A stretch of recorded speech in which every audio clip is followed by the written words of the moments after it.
Attention, please. Eastern Airlines Flight 19, now ready for departure. Welcome aboard the Walt Disney World Express monorail. Now, ladies and gentlemen, we're entering the vacation kingdom of the world. There's enough land here to hold all the ideas and plans we could possibly imagine.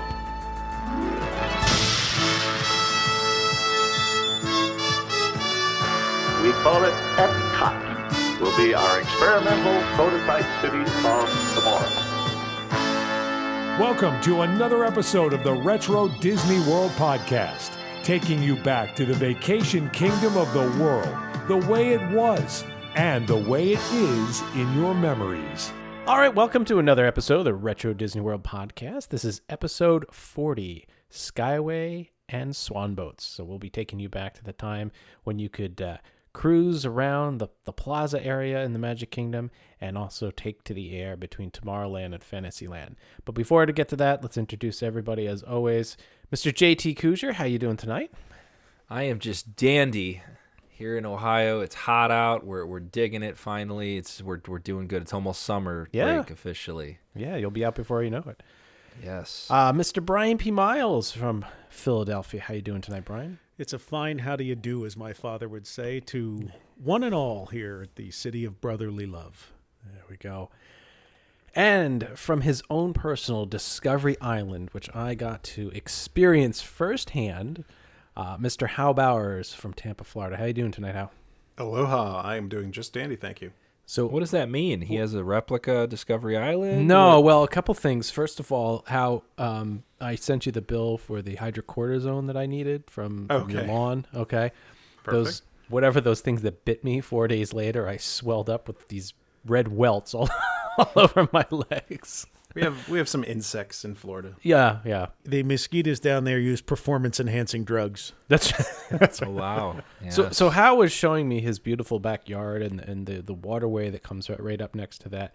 And we were admiring the small crabs and fish and whatnot. And this large crane swoops down and decided to entertain us, I guess you could say, for 5-10 minutes, probably closer to 10-15 minutes, really. Yeah, maybe 20. As it attempted to swallow another bird that it had Oh, boy. plucked from somewhere. So, You know what they quite say, interesting. Todd? It's Yes. a bird-eat-bird world. wah wah. 5 o'clock, time for a very special sports report.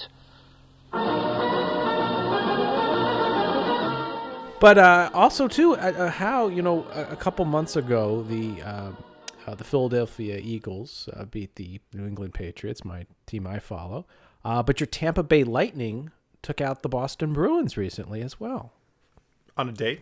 On a date, they went out. The whole team. That's That was right. lovely. Now all we need is Cleveland to do something to the Celtics. Well, and hold the on, whole before we get to podcast that- team will- But before we get to that, Brian, the Celtics took out the Philadelphia Sixers. well, All right, wasn't much so of a challenge. and now now the Celtics have 2 games up on the Cavaliers. So, Yeah. JT, any thoughts on where we're going with this? I mean, all of us are somehow sports related this year. It's kind of interesting. We're running into a little organizational fatigue. LeBron can't do it all, and we'll see. LeBron could very well be in Philadelphia as the rumors stick. So we never know. But I don't know. I almost don't want them to be. I want the Celtics to go get whooped by the Warriors. I'm sick of seeing that series. So, So, well, we'll see what happens. So, Yeah. And I'm going to pretend like I know what you're talking about. that's totally fine. How that's They're totally- talking about sport. It's the BBC Sport Report. There's some cricket. So I guess Tampa is in the playoffs. We're doing well in the hockey. that's in the hockey. in the hockey. And then you're talking about basketball. Is basketball still going on? Yeah, basketball goes on till June. Oh, okay.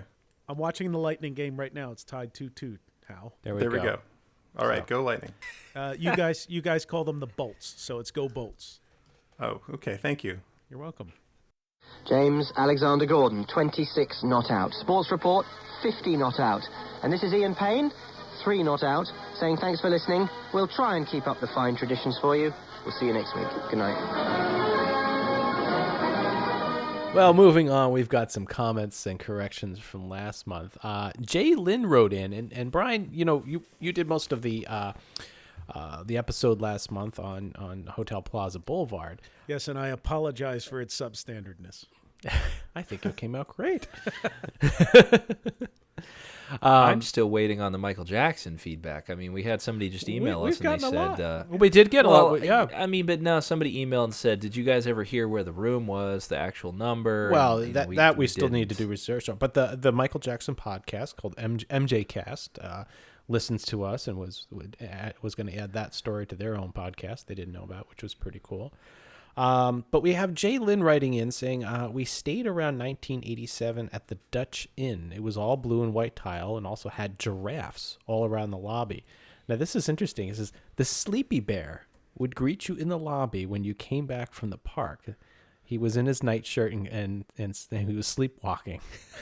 Does anybody remember that? I forgot about the Travelodge. That was their logo, was this bear with like a candle and like the long sort of...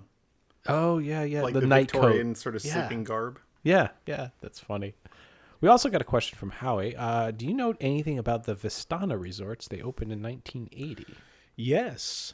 But my favorite part about this email, and thank you for writing, was that when I answered him, he then gave us more facts of stuff that I didn't answer. So I think he knew more about it than we did.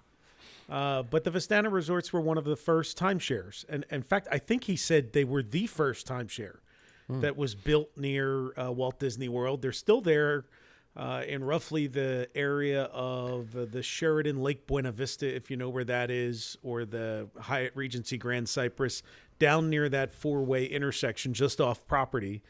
They're now the Sheraton Vistana resorts, but they're still there, and they're still a timeshare, and you can still rent time there. And he came back and told us, how cool it was to go there, and that they had shuffleboard and pools and all kinds of other stuff that was a big deal back in the 80s. So that's cool. So thanks for writing in, Hal. All right, we got another email in here. So do you guys remember that we talked about the EPCOT, the Communicore poll as you came out, or when you were in the theater, they would take the data, and we also talked about how sometimes that data would be relayed out to news stories and in the USA Today. Well, Eric Jacobson wrote to us, and he did some newspaper sleuthing for us. And he found an article from October 1st, 1985. So the text reads that the following EPCOT poll was conducted by Walt Disney World's EPCOT Center. And the question that was being asked was based on a question from Andy Rooney's CBS 60 Minutes.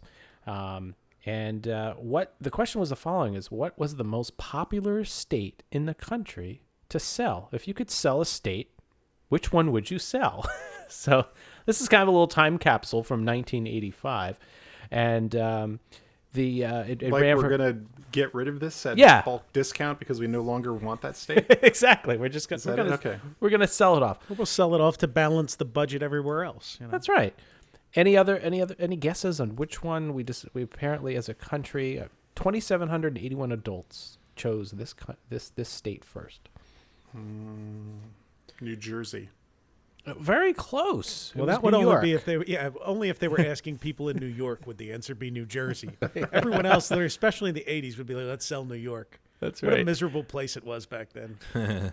California, so 13% was New York, followed by California with 9, New Jersey with 7, Texas with 6, New Mexico 4, and Mississippi and North Dakota both at 3. So kind of an interesting little poll, and I think this is a perfect segue into listener mail, because our first mail that we're going to talk about, JT, is Dan, and we talked about Dan. So why don't you give the listeners we found out some more information about another poll, the person of the century. Yes, this was legit. Our friend Dan wrote in. He said, "Hi guys, I've been catching up on some of the recent podcasts and came across the one discussing the person of the century. I was sitting at my desk and just burst out laughing. And this is great because we were actually really talking about Dan and we didn't know it. He says, I was the one that messed things up for Disney. He used to drive an omnibus around World Showcase and did crowd control for Illuminations. When I realized that you could vote for yourself, I figured he could be the person of the century. So he figured himself. It was a joke to tell people all day long, vote for Dan, vote for Dan, vote for Dan. And I dealt with thousands of people a day. It just snowballed from there, and I would have people come up to me all day long saying they just voted for me. Then my coworkers told guests, vote for Dan, and so on. Shortly after that, the area closed, mysteriously. Never expected that to happen. Of course, he has a picture posing under the Person of the Century logo with his stylish 90s outfit. And Dan did share those photos with us, so I think we can post those. That's why he sent them to us, but I think that's a pretty funny story. What do you guys think? It's incredible. And you know what? Just for that, how do you think we can make him a Person of the Century shirt that just says Dan on it? We should. Can we make him a shirt? What a concept. We could have everybody walking around Epcot as the Person of the Century. I was the Person of the Century. Yes. That's a great idea. All right. There we go. How's on it? So, all right. Well, Dan, thanks for writing in. What a funny piece of history that we didn't even know you listened. But thank you very much for sharing the truth behind that story. Awesome. All right. Next up, I'm gonna jump out of order here. I have something from Christopher Minotti. He said, "Hello, my family and I recently did the backyard barbecue near the old River Country site. While there, my brothers and I went to check out the River Country remains. We went to use the restroom and thought it was neat. What seems to be the original restroom sign still in place." And he shared a picture with us. And what was the giveaway there? The giveaway on the sign that showed it was original? It said restrooms and showers. Showers, yes. The word showers, you're right.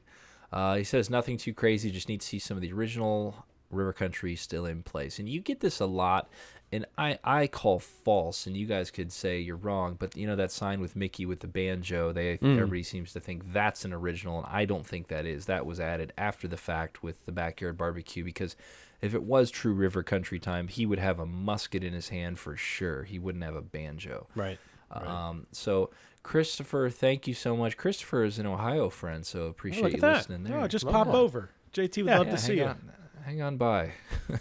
JT's free in the summer anyway. He's got nothing going on. Nothing, no. Next one is from Elizabeth. Elizabeth wrote in and said, "I also have another question for you." Must have wrote us and asked us another question before. "I worked at the Contemporary in 2010 and only visited the third floor once while I worked there. Part of the third floor was compressed, like being John Malkovich style, but there were also some offices and such there. I always wondered why the third floor was like that." And she believes the elevators skip it. Do any of you know anything about the third floor of the Contemporary that you could share? I'm trying to think if I've been on the third floor. Have you guys? Well, as we know, I'm always confused of what direction I'm heading, so I'm going to let somebody else try to answer this one. Howard? Yeah, I got nothing. So I invite our listeners who may have been former cast members to chime in here, because that story is absolutely fascinating. I mean, thinking about it, it's like you go up to the second floor, right? And the ballrooms are there. Right. The Grand Canyon Concourse is the fourth. And then you take that big, long elevator, or escalator rather, which would make sense that it would be the second floor that you level out on. So it might only be on the wing, on the outer edge, and running through the center like an H almost or something. I recall being on a floor of the Contemporary. I'm guessing it was the third. Like, it didn't look like you should be there. Like glass doors, main office, event planning, that sort of stuff. And I remember just looking like, oh, okay, cool. This is nothing I really want to see. It just looked like offices, but that's all I know. I'm not sure. Grady might still be up there cutting hair. Who knows? He could be. He's been lost in the walls. Bill Cotter posted some photos from when his office was at the Contemporary back in the 70s and 80s. That looked out. I mean, he was on a lower level floor and actually had like a balcony or a patio or something outside of his office, and that had a direct view to it was a Magic Kingdom view, and talked about what a cool view it was and what a neat place it was to work at the time. And I mean, obviously we know that's not on the first floor, so there might be something to this third floor thing. I guess we'll have to check it out. Wonder if they have original walls in there, Hal. Oh, yeah. Ooh. So, Brian, you're down there next week, so maybe you can, if you have some time, see if you can sleuth around for us. That's what the Memorial Day weekend trip is all about, exploring and not having doing a schedule. Things, so, doing things that nobody else is doing. Doing things I can't do when I have other people with me. So there you go. All right. Well, Elizabeth, thank you for that. We'll keep you posted on what we find. Maybe Brian will. It's gonna be like a Twilight Zone episode. Can you direct me to the third floor and they all just shudder in horror? You don't want to go there.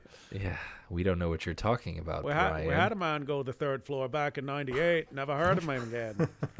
Don't want to go there. Good All stuff. right. Well, moving right along, next piece of mail was from our friend Reese. She says, "Hello, a while back while I was at Tom Sawyer's Island, I found this guard pictured below." We'll post that. Yeah. It appears to be a repurposed animatronic since the eyes are slightly visible from underneath the hat. I just thought this was kind of weird. Also, I'm pretty sure his hand is making the live long and prosper sign. I was wondering if there was anything else to this guy. It just fascinated me. I don't recall this guy. Do you? So what we're talking about is inside the fort there, and there are a couple of animatronic figures, very basic, down in that area. And the person that she's talking about is actually a prisoner. So he's asleep in like a little cell and snoring. And I don't know if it's functional anymore or not, but the figure's chest used to rise and fall, and they would play a snoring sound.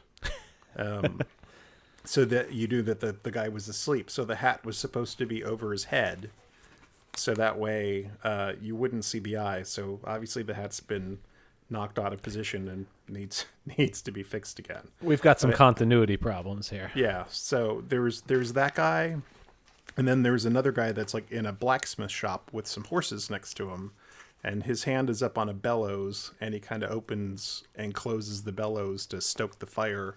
And I believe he can also raise and lower a horseshoe that he's working on in that location. Is the horseshoe done yet? It's been He's been working on it years for a and years. You Yeah. think So it'd be those finished by now. were original when Tom Sawyer Island opened. So maybe the skin could have been probably not the original skin anymore on these. Given I mean, 45 years old. I don't think they're skinned with like their mouths don't move, so Right. there's really no reason to use. It's the old Oh, okay. timey. Yeah. Like, Yeah, I mean, Mannequin they're- type. could just be completely static figures Yeah. with like fiberglass faces, kind of like the Indians out in the village, because they're kind of exposed to the elements there. that there's Horseshoe Sam. Been working on that horseshoe since '29. Yeah, it's funny they don't go through any bother to like try to name them. I'm trying to look through some books right now real quick and see if Yes, Yeah. if you've heard the grumbling once this question was asked, Howe immediately turned to his left and pulled Yeah. out some sort of binder of reference material. Yeah, so the guy is there's actually two figures in you the go. blacksmith shop. There's the figure F1 is the figure pumping bellows, and his right arm moves forward, and so does his right elbow. So he's moving the bellows up and down. And then there is a blacksmith who has tongs in one hand, holding the horseshoe, and the tip of the horseshoe is painted red to look like it's glowing. And then the other arm has a hammer in it, so that way he can work on that. Both of those guys are pirate faces that have been like reused for this section. Oh, there we go. So that's where they got those guys. And then our last guy is the figure sleeping in cell. He's F3, and he is exceedingly crude. He's really just some very simple mechanics. Like, I'm looking at this picture, and it's basically like a head, and then there's no physical body. There's like a couple of there's no physical body. It's just like a bunch of sheet metal stuff arranged together to sort of form a pseudo skeleton. And there's the motor that like pumps the chest up and down. And I think the arm, that's it. The only animation that figure has is moving the chest up and down. The rest of it is completely static. And there's there's some chickens in there too, Oh, yeah. which are always nice. So that's There we go, Reese. sleeping cell guy. Sleeping cell guy doesn't have a name, but maybe somebody played with his fingers there and spread them out in a way. Well, since they were all repurposed probably from Pirates molds, it's like he was probably holding something or doing something in his other life as a pirate somewhere. And so just those are the hands. Just because their hands aren't even skin; they're like fiberglass or plaster or something and painted. It's like they're not very sophisticated. Or he could be Spock in. He could be in the one where they go back in time. Yeah. Yes, I've You got one I have more? two more. Two more. Two more. It's a big mailbag month. Yeah, it's been big. I love the messages. They pop up, especially the late night ones, and you wake up and you see it when you wake up on my phone. Like, yes.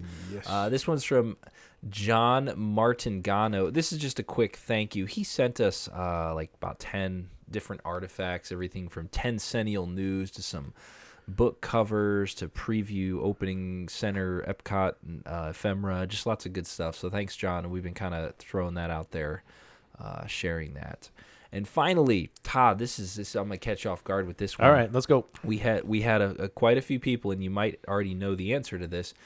They want the radio loop from WDW that was shared to us. What is the plan? Because I wanted to tell them, and maybe you told them, but what are we going to do with that? The full loop. I think it's time that we put it out there, and I think it would be, we'll do a quick mini episode with it where we'll just introduce it, let it play. So we'll get that out as soon as possible. I know everybody's biting at the bit. They want it. They're jumping at the bit to hear it. We got a lot of angry messages from people about that. Yeah. Where is it? Guys, listen. Remember this. Tease it. This. I know. I apologize. This is a hobby for us.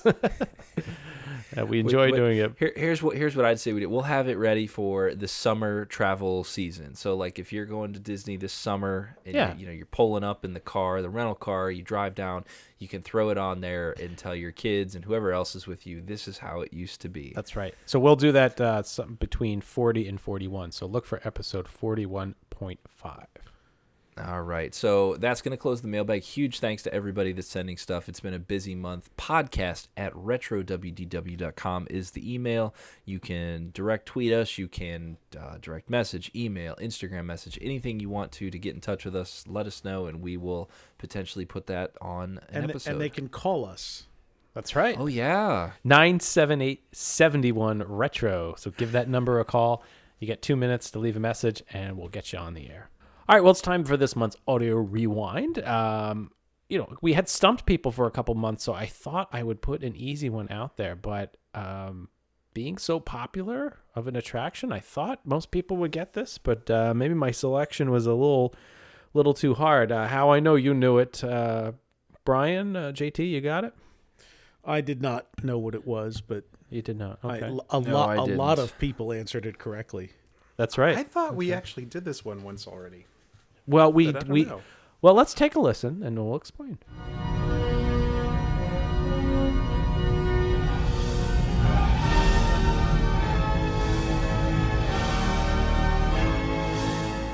All right, so the answer was Horizons, and it was a specific scene. It was the Omnimax scene when you're in one of the two Omnimax theaters. And a couple of people even, and I remember this, if you listen very careful, there's a low rumble in the soundtrack portion of it. And that was the Space Shuttle Columbia taking off. So some footage of that shuttle taking off. And that's the exact point when that music was. How we have used some of the Horizons music before in some previous audio rewinds, but not this specific clip. So okay. But we do have a winner. Congratulations to Kevin Hitchcock, who got it right, and he did actually tell us it was the shuttle taking off. So congratulations, you win the pennants. We need a prize for this month, and Brian, you've got something? I do. We're actually going to send you to the West Coast this month. Because I have a book that I reference a bunch of times tonight in our talk about the Skyway. That is it's called Mouse Tales, and it is a recollection of many stories from cast members at Disneyland. A lot of funny anecdotes, histories, things that happened in the parks that aren't part of the official history. It's a very cool book. I've referred to it many times as we prepare these shows because it's got a lot of good stories, and it's a good read. So I will send that out, my personal copy, to the person who can answer this.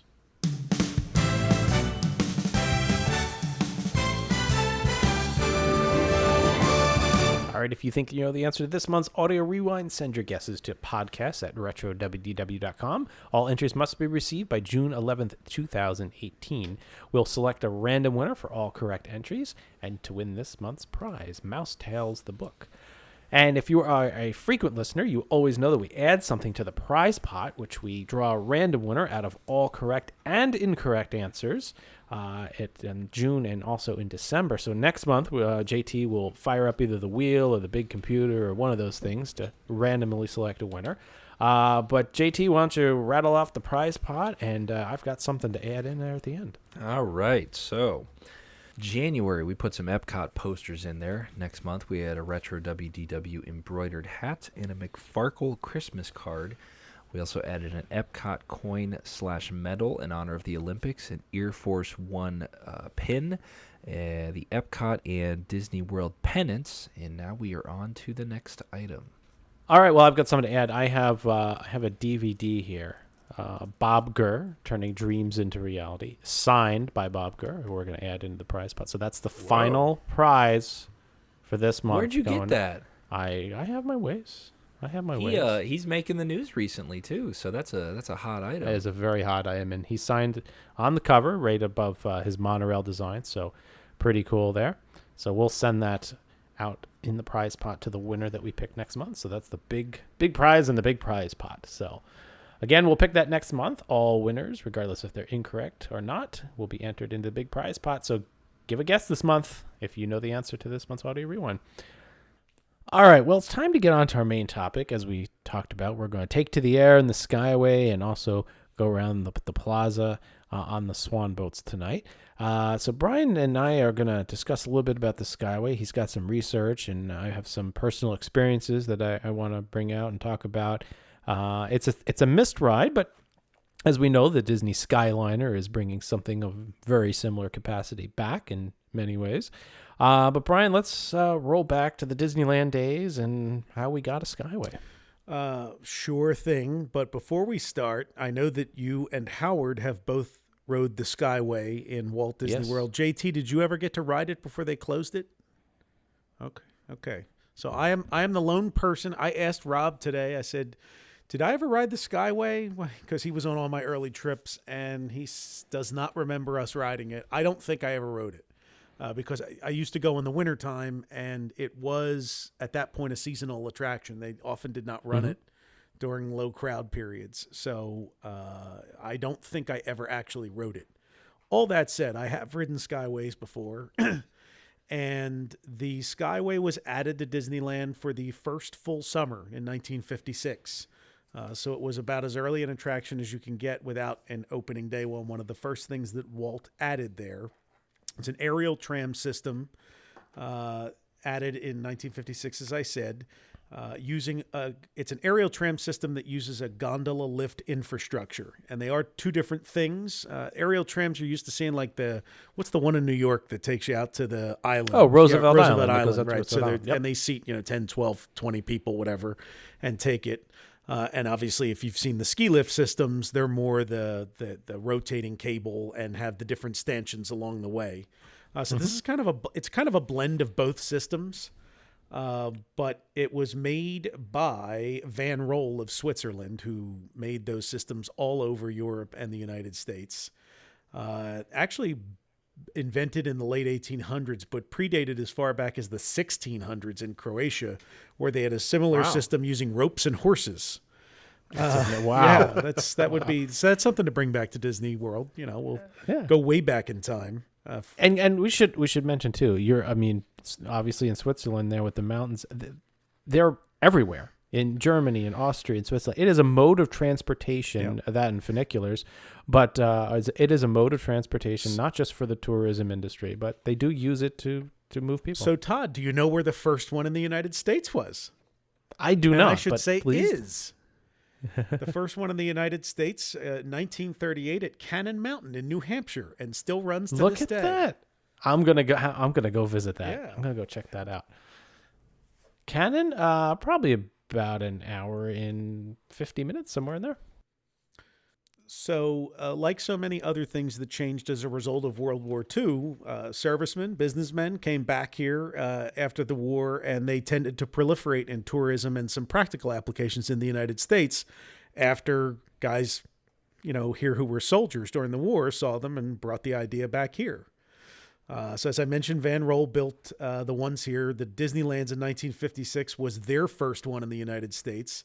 The buckets on that one had a center post and held 2 guests. And Bob Gurr, our old friend Bob Gurr, redesigned the buckets in 1965 to hold 4 guests, eliminate the post without increasing the weight. Is there anything that man can't do? I mean, from Autopia cars to gondolas, he's got it all. He's got it all. I do have some anecdotes, but I'll start with the load and unload, the actual job for the cast members. And then those of you who wrote it can maybe walk them through what it was like to ride it at Walt Disney World. But the cast members did not like to work it because the stations were set apart from all the other attractions. So you were kind of segregated from your friends. There was no, working the line at Peter Pan and waving to your friend working at Small World or anything like that.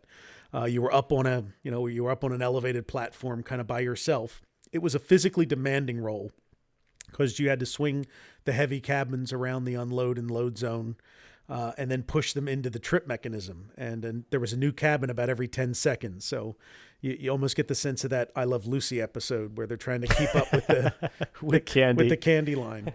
But it was a very industrial setting once you were actually inside the load unload zone. And Dave Koenig in his book actually likens it to working at a tire factory, with the added complication that since it was a low capacity ride, the tires would get angry because if they were kept waiting. So, one thing I couldn't find, and how you might be able to answer this, is I could not find what the actual capacity was, assuming they were running all the buckets. Oh, that's a good question. I couldn't find that anywhere. Huh. I honestly don't. So I know we've seen some of those like typewritten sheets from like the 70s where they show the operational capacities of each attraction. Hang on a second. You know what? I'll while you're reading, I'll see if I can find it. So that's what I have. Todd, why don't you tell us what it was like to kind of get on the ride? Yeah. So there were 2 places that you could actually board the Skyway. You could board in Fantasyland and also in Tomorrowland. And they were listed on the map as 2 different attractions. There was Skyway to Tomorrowland and Skyway to Fantasyland. That's right. So in my book that I wrote years ago, I made sure that people always knew that the queue in Tomorrowland was always shorter than Fantasyland. Fantasyland, that whole area there was congested. We'll talk about that in a minute. So we're gonna board and let's take a virtual ride on the Skyway, and I'll talk a little bit about the load and unload in each of the areas. The load in Tomorrowland was a very nondescript concrete building that fit in with the design of that area. Very utilitarian. The neat part was that there was this waterfall where the gondolas came in and out of the building. The water cascaded down, which was really a nice feature. You entered on the left side of the building, so the waterfall would be to your right, and you exited on the other side of the building, so the waterfall would be on your right as you're coming out of the building down these ramps. And like you said, Brian, it was very utilitarian inside. That was a very, very boring queue. It was essentially a ramp up and some corrals and zigzags and back and forths, and that was it. Now, getting on, it's still pretty utilitarian because you can go to the bathroom there now. That's true. If you wanted, the bathrooms that are next to Stitch's stage or right there next to the entrance to Space Mountain is the remnants of the building. Above is where the load and unload was, and it wasn't until 2009, 2012 or something like that they actually went around and fixed the bathrooms and also removed the second floor. So, as Brian pointed out, it was very utilitarian inside. You went up the ramp. There was some back and forths. Now, with a gondola system, you can't slow it down for every car. The cable is constantly moving at the same speed. So what would happen is that just like any other major gondola system, the cars would come out and they would come off onto this secondary track coming off of the cable, and they would swing them around. A cast member would open the door, help the people out, and then they would push the gondola with their might around a corner, and it would swing around to the load area. The door was already open, and another cast member would then help the people get in, close the door, and lock it. It could only be unlocked. I can't remember how. Did they had a key, right? They had a key that would lock it and unlock it, I believe, right? You know what? I don't remember a key. Okay. It went so fast. You know what there probably was some sort of lower lock. I'm shooting from memory here. So Maybe with the foot or something. So the handle, you could in theory reach out and like move the handle. I think there was a secondary lock that was somehow lower on the cabins that you couldn't reach around and open up as a safety procedure. Right. Or as a safety precaution. But I'll okay. So you would get into the gondola and it sat 4 people, 2 across, and you could get another small child in there. I don't know what the weight limit was, but there was a weight limit printed on the was there? On the warning sticker. I'll have to see if I can find it. All right, we'll find that. Yeah. And then what happened is the cast member would close the door and they would shove you down towards the point where the gondola would come off the off track, if you will, and would jump onto the actual cable. Now, there was some sort of mechanical, I don't think it was computer, but it was a mechanical system to track how much cable went by and between the gondolas. And what would happen is then the release would open up and the gondola would swing down and grab onto the cable and then be taken up. And that would evenly space the gondolas out across on the attraction. If they missed one, or you might see a break. So as Brian was talking, this was quite the job because you had to constantly making sure that you met these timings, and you have to make sure that people are on and off. Otherwise, you get these breaks in the flow, and then what happens is you had gondolas back up in the queue area, and there's really no way to release them because you've got to make the timing. So until that break came back around was the only time you could make it up. So it would take 10 minutes for that difference in one gondola and the second gondola, if you had a missing one in between, to come all the way around, and you'd had to work with that backup afterwards. So it was very important to try and get out there and keep things moving. So here's your capacity, Todd. It's okay. four adults or 700 pounds. Yeah. Okay. 317.5 kilos. Look at that for our European listeners. And Canadians. And Canadian, that's right. Shout out to our Canadian friends. I have a capacity-related story from Disneyland. Oh. Because it was a boring job for the cast members, one of the things they used to do early in its life was try to fill the buckets with as many people as they could. So the record was 8. They got eight people into the bucket. In the round buckets? In a single bucket, and the overloaded cabin was so heavy, it pulled down on the cable, and its bottom struck the tunnel opening through the Matterhorn. It stranded the cabin against the side of the mountain, and they had to come and rescue them from the Matterhorn building. Yeah. I'm guessing those cast members did not get the Dick Nunes gold star. So, assuming that you were below the maximum capacity, you would kind of swing out a little bit. It would kind of give this swing as you kind of came over the fountain and rose up. The one thing when you come off of there that is kind of, to me, was like one of the most memorable things is when you would do that transfer between the cables. The car would make this incredible lurch. Oh, yeah.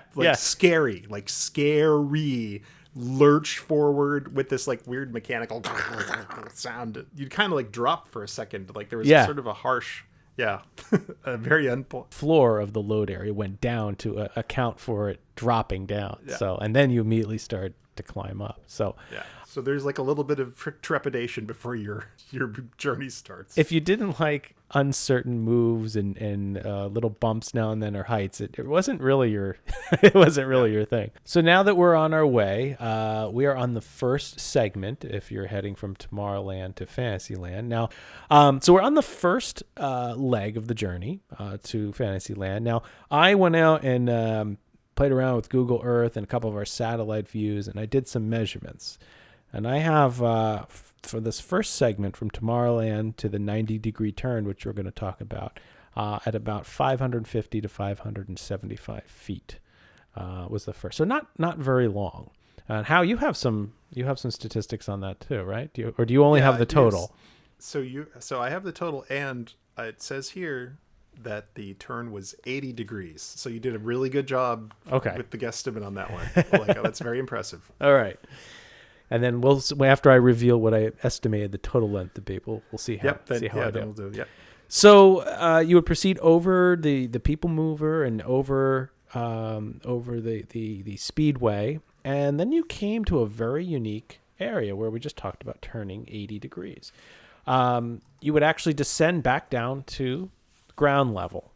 And there was always a cast member at the station. You'd go into this little covered area, and you wouldn't come off the track, but there was some mechanism in order to be able to kind of turn the entire gondola 80 degrees and head towards Fantasyland.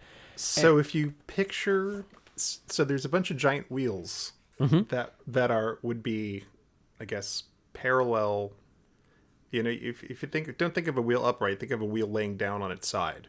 So that's the type of, there was a big giant wheel at both ends, and there was another one of these big giant wheels where the cable would come into the edge of the wheel, and that's how it would achieve that swing around. So the cable would come down, and instead of a vertical turn, it's like the wheel was spinning horizontally, and it would grab you and kind of push you around that way. And there were these guards to prevent you from swinging out too far in the station. And there was always a cast member there. And I remember riding it. My dad was filming something. He starts to stand up because I think he thought that we were getting out. My mom's like, "What are you doing?" I'm just getting ready. You know, sat back down again because It's cool. It's cool. so yeah, I'm good. I think a lot of times too, those guys would have to catch the car as it came around Oh yeah. and kind of push it. And again, you talk about the physicality that was required for that job. And you're sitting there in the middle of the Tomorrowland Speedway listening to the constant drone. You're sucking in fumes, and all you're doing is pushing Skyway cars now and then that get stuck. And based on what we said, you could be basically be braking a 700 pounds worth of vehicle and people in order to like slow that thing down and like get it around that turn. Get it right, yeah. So it was actually a small building, a covered shell, if you will, of steel. It would be right behind the back of the Dumbo building where the play area is now. There's just a green area in there. When you're on the back stretch of the Tomorrowland Speedway and you look off to your right, before you make the left-hand turn, it was in that green space right on your right-hand side. I just picture like Steve Martin in The Jerk standing there doing that job, sucking in those fumes and saying, "I'm being paid $3 an hour to do this. I'm the luckiest guy in the world." Can you believe it? I had another interesting bit of information about, apparently, according to Birnbaum, that was the nation's first type of gondola able to make that turn. Oh. Ever. So kind of a little, and he marks it as 90 degrees, but I'll believe you how you've got, Birnbaum. It's easier to tell people 90 degrees, than 80 90 and people. degrees, whatever it takes. Yeah. Doesn't matter. It's close. So Who knows? I don't know. So we go back, we start to rise again, and now we're getting to the highest towers, because the towers that you were on originally were pretty low because you had to come right back down again. So we come up over Tomorrowland Speedway, and we pretty much follow the pathway just north of the Mad Hatter, straight shot all the way to the end. And so what do you start to see up here? Well, one of the first things that people immediately notice is that as you cross into Fantasyland, on your left-hand side, you have a great view of the castle, and you start to notice all of the building rooftops, which were kept clean, I suppose, but it wasn't much. Not really. It's a roof. Yeah. It's a roof, yeah, and it was neat to be able to look out and see the park. When you were going over the Speedway, it was awesome, and the biggest thing that people wanted to see, and even Birnbaum mentioned that the beautiful, pristine aquamarine color of 20,000 Leagues, and that was, I think, to me, that was the highlight of being able to look down and see it, and see it operating, and the water, and hot day you want to go in there. But what was your favorite part of that? Yeah, I mean, 20,000 Leagues Under the Sea was probably the best. That was the best thing to see, particularly if you're going I don't know if you're going to talk about what it was like to go from Fantasyland into Tomorrowland, but that route was probably the more picturesque out of the two. Yes. Because you'd kind of cruise down the middle of Fantasyland and see the Pinocchio stuff, and then go over Dumbo, and then eventually get to 20,000 Leagues Under the Sea, and and then eventually it's like the Contemporary would reveal itself as you came around, and you had beautiful views of the castle. I mean, a lot of people talk about sight lines today, and it was definitely a weird experience because, there, like you said, you saw a lot of rooftops. You saw a lot of things that you know, in theory weren't intended to see, but there were some absolutely gorgeous views. And I remember pointing out and saying, look, there's tiki birds in the distance, and that's where Jungle Cruise is, and you could see out across the Seven Seas Lagoon. It was understood, like you said, the sight lines going the other direction were fantastic, but I remember looking out there, and there was a lot to see. And of course, if you're curious like I was, you're always trying to see what was behind the Magic Kingdom. Can I sneak a peek of that monorail building? Where is it?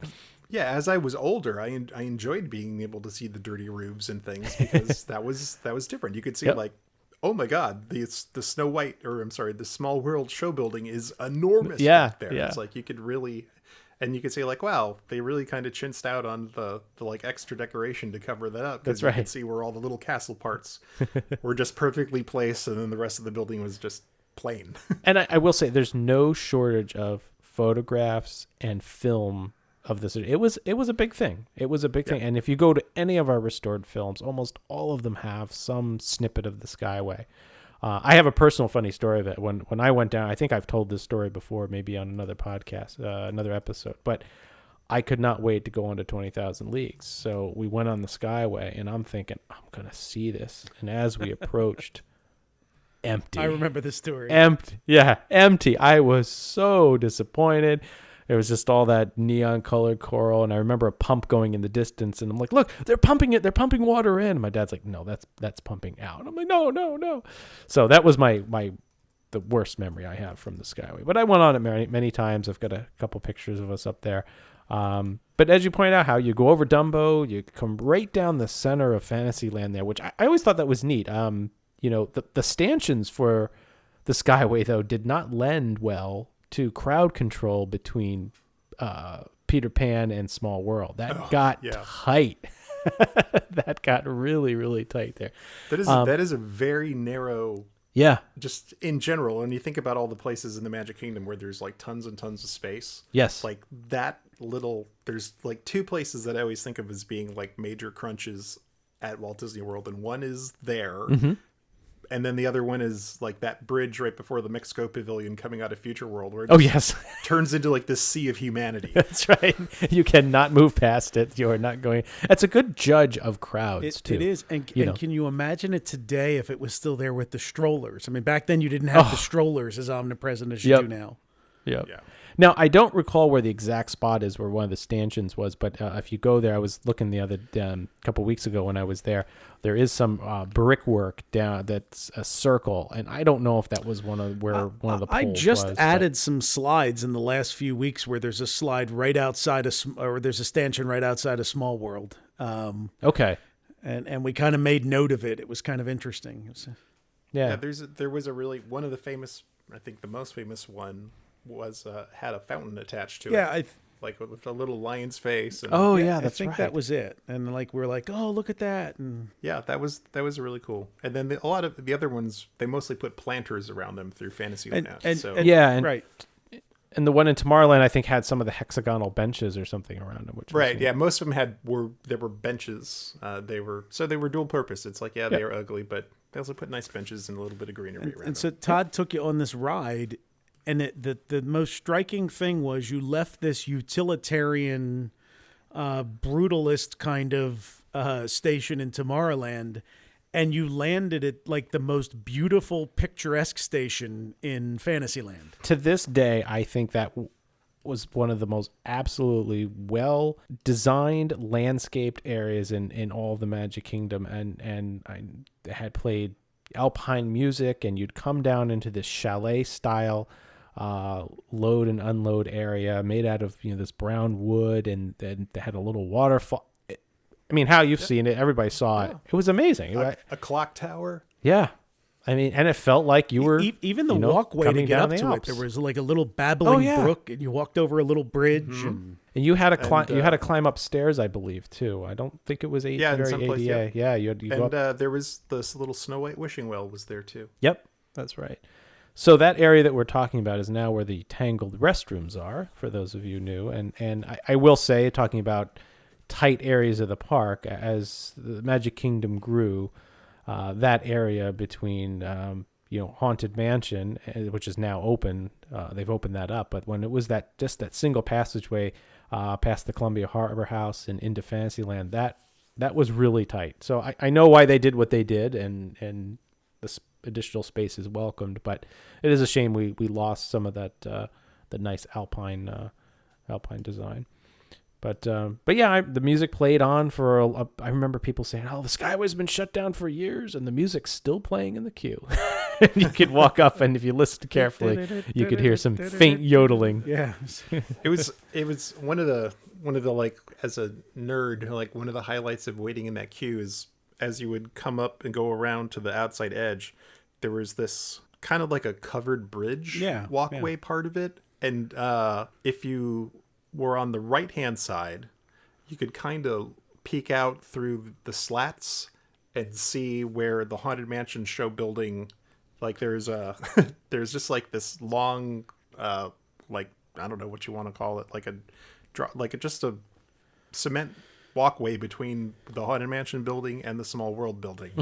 And you could just see them. There'd be cars parked there backstage. So it was like a really neat little place to see like some of the backstage area that you weren't supposed to.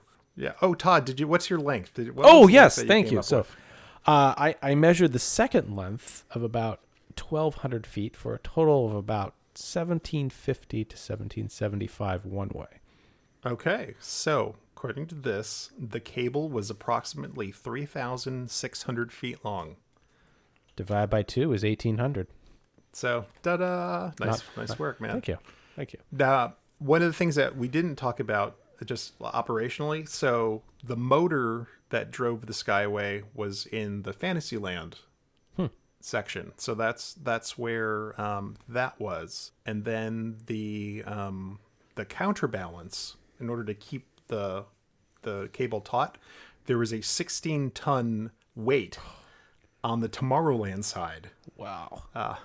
Called the tension station. So can you imagine, like, when they finally went to remove that? Yeah. Like, how did they get a 16-ton weight like out of there? Hercules. Insane. They used Hercules. Yeah. Can you imagine if that cable ever broke in the twang? Oh my gosh. That would have been. It's amazing with all the slack, there was still that much tension on it. That's pretty amazing. So we've got some good footage too. One of the original, you guys remember one of the original films from my grandfather. Everybody pointed out the sister in her habit coming out of the Fantasyland. She was in the gondola coming out, and then Brian, in another film, you noticed a bunch of sailors. We see sailors frequently in these films because the training facility was 40 miles away or something. That's when my uncle went. So they would. We see them waiting in the Tomorrowland queue. So you might wonder, today's, because we'll talk about why they closed it, the many good reasons why they closed it, but. You might wonder about people dropping things on people doing things untoward on them, because kids will be kids and were often left unattended riding these things back in the day. So if a kid spit down from the Skyway, which always got reported to someone, the cast members would make him stare at a spot on a wall when he got out and pretend they were taking his picture and told him if he made any more trouble that day, he'd be thrown out of the park. Are you serious? Yeah, I'm serious. Wow, that seems horribly ineffective. Kids were different back then. Kids were scared to death of getting in trouble back then. They didn't have, lawyers and didn't treat adults like they were idiots back then. Smoking marijuana, that would have been a place where you would try to do that if that was your thing back in the day. But the smell or smoke would linger under the roof there. So if they smelled it at offload, one of the things that cast members reported they used to do was take the guys off, or girls, line them up on the wall and make them empty their pockets and tell them that if they threw it in the trash, they wouldn't have to report them. And then, of course, when the people left, cast members who partook of such things would then abscond with the trash. That's another story it was told. Did they make them stare at the picture portal on the wall? I think that didn't work with the pot smoking crowd. Stare here and empty your pockets. The last one I have is, you might wonder about people, antics on there. And I know Hal's got some stories of accidents and incidents. In 1989 on the Disneyland one, there was some teenagers who rocked the thing back and forth, and rocked it so hard that one of their guide wheels jumped off the cable near Toad Tower in Fantasyland. And the entire ride came to a stop automatically with the buckets trapped 40 feet in the air. It took firefighters over 4 hours with extension ladders to get them down, and it took them 3 days to get the ride up and running again. Oh, my gosh. And what a bunch of idiot kids. You're flirting with your own life. So there. before we talk about why they closed it, how? What happened? So maybe these are some of the reasons why they closed it. So as happens with all of these attractions, from time to time there are accidents and incidents. These ones come from David Coing's book Reality Land. And I'm sure these were probably reported in the newspapers, so these are probably true. So on May 24th of 1982, a cast member, Joe Miranda, was standing in front of where the gondolas would come out of Fantasyland. They started up the attraction. She wasn't aware they were starting it, so she kind of got hit by the gondola and grabbed onto the edge of it. And the gondola went out about 60 feet out into up under thing with her dangling from it.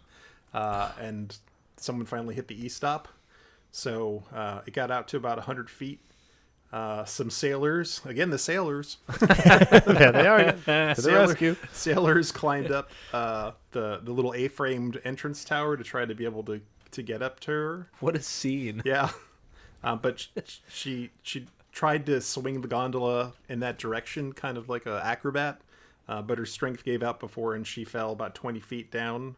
Then later on, in 1999, a custodian who was 65 years old, a man named Raymond Barlow, was sweeping the loading area of Fantasyland.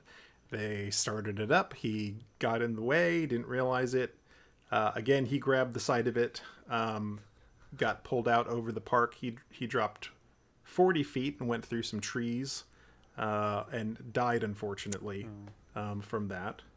The park was fined $4,500 by OSHA for a violation in safety standards, and then it was about 9 months after that they closed it. And there was one funny story from cast members. Apparently there was a guy who went on to, I think he got in Fantasyland, and he got off in Tomorrowland. And when he got off in Tomorrowland, he had taken off all of his clothes, and he streaked through Tomorrowland, down Main Street.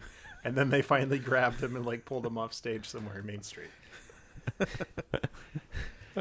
He made it to about the Penny Arcade. And For those of you kids out there, you really should research the streaking phenomenon of the mid to late 70s. It is fascinating in how ridiculous it is that this just became a thing at sporting events and public events for some men, sometimes women, to just run through naked. And I remember you'd be watching a Mets game in the 80s and they would have to turn the camera away because it would happen, run out in the middle of Shea Stadium.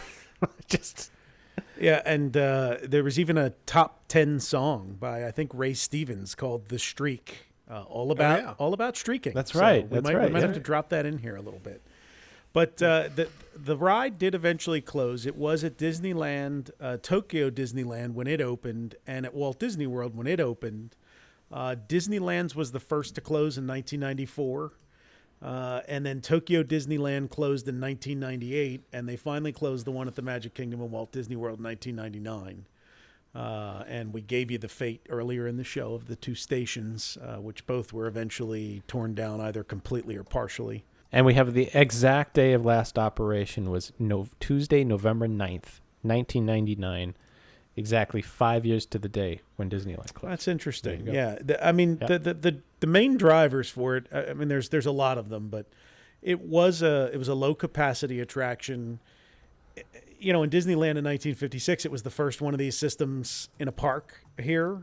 But by the 90s, it was really, there are still a lot of parks actually around the country, amusement parks that have these. We have one at Busch Gardens, Tampa, right by right, and I'll put my plug in for Great Adventure in Central New Jersey here, which has the original Skyway from the 1964 World's Fair that runs there.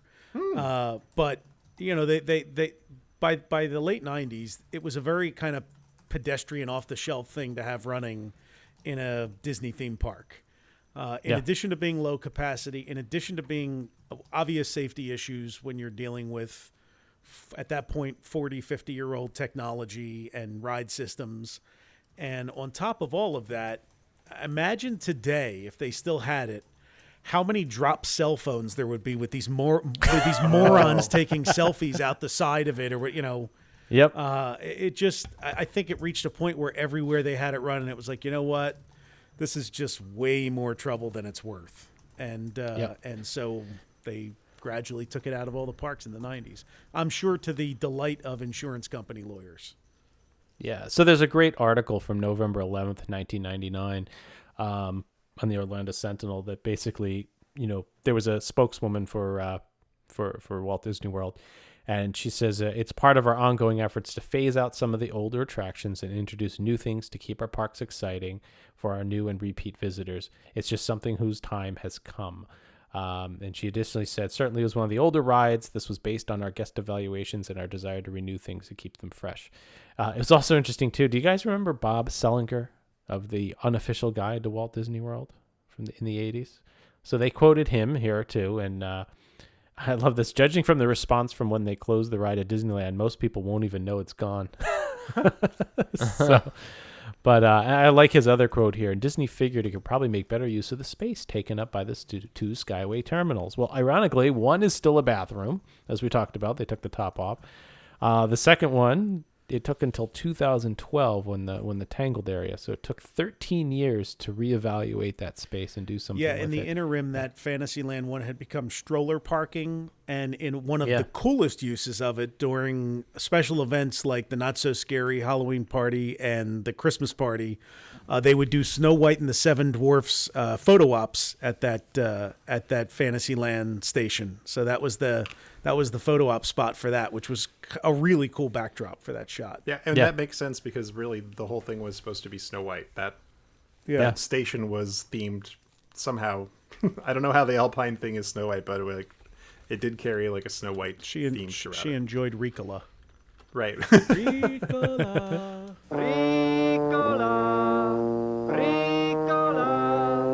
Ricola cough drops, a pleasant-tasting blend of organically grown herbs from Switzerland. For soothing relief, try Ricola.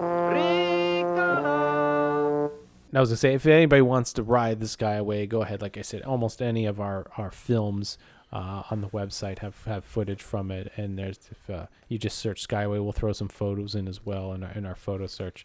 You'll find a lot of neat stuff. Oh, Brian, there were 56 cars. All right. So there's number, and there's actually, I'm sorry, 58 cars. 58 cars. So that's 232 at any given time. And there were, I think, and some of them are still around. There were some that are in storage that get pulled out for special events. Yeah, we got our picture with some at the Destination D in 2016. And there's one that just recently got added to a new store at Disney Springs. That's right. I think it's called Disney Style. Is that it? Yep. There's a photo op there. Yeah, it's an actual photo op with it. You can get your picture taken inside of it. It's like, I thought I saw one that was actually like hanging from the ceiling. And there's like a sprinkler. There's something on the ground that you can. It's an old, It's an old ride vehicle on the ground. I know my friend Heather just posted a picture of her in something. I don't know. I'd love that they hid the sprinkler in the center of the old Skyway. That's awesome. The old bucket. Make it functional. Well, again, you take a ride and take a look at our films and stuff. It's certainly something that's missed, but as we know, the Skyway is coming back in the Disney World Skyliner that will be opening up in a few years. So sightlines be damned. It doesn't matter what the back of Epcot looks like now. Doesn't matter if you have a sky bucket going through a small Eiffel Tower. We're going to move people, and I did some rough estimates on those. Most of those, just for comparison's sake, run anywhere from 2,700 to 3,500 feet one way, the longest being from Caribbean Beach up to the studios. So not sure how they're all going to be interconnected and all that stuff yet, but give you an idea. All right, well, time for part 2 of this episode, where we're going to go take a relaxing boat ride around the plaza and into Adventureland and that could be none other than the Swan boats. Now, Hal, you've done some research on this. I don't think any of us, you might be the only person who actually got on this attraction. And before that, I just want you to know that my grandparents, from the day that they talked Disney to me, were always upset and could never understand why the Swan boats were taken out. It was an enjoyable ride for 10 minutes, and I loved it, and I couldn't go there anymore. Really got his goat. He misses it, so I've got to make sure, we get some good information. Hardcore here. fan there. He loved it. They even tried to flash their gold key card trying to get it back, and it didn't. They said, "Sir, please, that's just for all you can eat lobster. That's not." So Hal, give us a little background to the Sure. Swan boats. And you know what? This is one of those ones where I think I might have ridden it, but I would have been so young when it happened. Like I have what I think is a memory of it in Adventureland, but I don't know if it's a false memory from some of the movies that we've had restored, right? Or if it really happened. So I think I wrote it, but I'm not sure. Gotcha. Which stakes. Anyways, so yeah, so the sort of first indications that we saw that there might be some kind of boat transportation ride are actually back from renderings that Herb Ryman did in 68 and 1970. And you can see there's two ones that you'll see quite a bit, and maybe we can put some of the pictures in the show notes. There's one that's this kind of like overhead shot looking down of a really weird entrance to Tomorrowland that didn't get built, and you can see this kind of like Jungle Cruise boat with the red and white striped canopies going by there. And then there's another one that he did of the Concord Bridge going into Liberty Square, and there's a boat going underneath that bridge which is named the Lexington, oddly enough. And it just kind of looks kind of Jungle Cruise boatish. So I don't know if there was some weird thought of like, let's not have the Jungle Cruise at all, and let's do this instead, which strikes me as very odd because the Jungle Cruise seems to be in all of the early renderings. But it was something that was planned, and I think the way that it was intended to function was kind of an East Coast equivalent to the Storybook Canal boats. So if you think about Disneyland, if you've been back in the back of Fantasyland, there are these canal boats that very famously opened up with like the canal boats that showed nothing because they didn't have time to do anything, but they opened up the attraction anyways. So they just kind of went around dirt embankments until finally they built like the little miniature houses. So for some reason they decided not to do that here. So you'll notice that we don't have canal boats and we don't have the Casey Jr. train. But instead they did this thing. So you got a tour of Main Street and Adventureland instead. So what's kind of neat is on the 1971 Hartley Fund map that was in the hotels that we always talk about, you finally see a design there that actually looks more like what actually showed up with a swan on the front of the boat. So I think what maybe we have to do is, you guys have all seen pictures. I mean, the pictures at this point are kind of legendary. Oh yeah, it's like the photos all over. It's this longish boat with a canopy top, and then kind of like this big wooden swan on the front. It's really, if you shrunk down a Jungle Cruise boat a little bit and stuck a swan on the front and took off the steam. Yeah. The steam engine in the middle. I mean, that's really what it is. Kind of, well, it still has that like center seat thing, like where the engines were or whatever, the mechanisms, doesn't it? I don't think you ever actually sat in that part. No, but there's like a big. There's definitely yeah. I think the engine was there. I would not be surprised if it was built very similarly to the Jungle Cruise, and in fact, they ended up sharing sort of like the same boathouse style, like facility. When it was all done, they were connected just on like two sides of the canal there. So and JT will tell all those kids out there that the cars back then had those humps on the floor. They did. Rear wheel drive, baby. Actually, that is probably what it was. So why a swan boat? I think that's one of the things that I had a question about. Like, what is this from? So potentially the inspiration that I found was from Boston, Massachusetts. So kind of you guys' way. Yes. Boston has had swan boats since 1877. Yep. There was a guy named Robert Paget, and he had sort of the contracts to do like rental boats at the lake there on the public garden, and I guess he was trying to think of something different to do, and bicycles were invented and becoming popular about the same time. So he figured out how to make this kind of like double pontoon boat that was literally straddled by like 4 rows of just like park benches. So picture like 2 pontoons with like a wooden floor built between them, and they just literally just like shoving park benches. Yep, that's all it is. And that's all they are today, to this day. And then they just put a fiberglass swan on the back. Yeah, so back then, I guess he and his wife saw a performance of Wagner's opera, and I'm going to slaughter the name, Lohengrin, Lohengrin. I don't do German well. But apparently in this opera, there's a knight that rescues a damsel by crossing a river on the back of a swan. So then he basically, the way that the thing is propelled and steered is that it's literally, there's like a bicycle with a chain that goes onto the propeller. So the person sits on the back on this bicycle and wheels the thing. And he kind of built out of wood like the swan to wrap around the driver. So that way you just didn't see a guy like on a bicycle.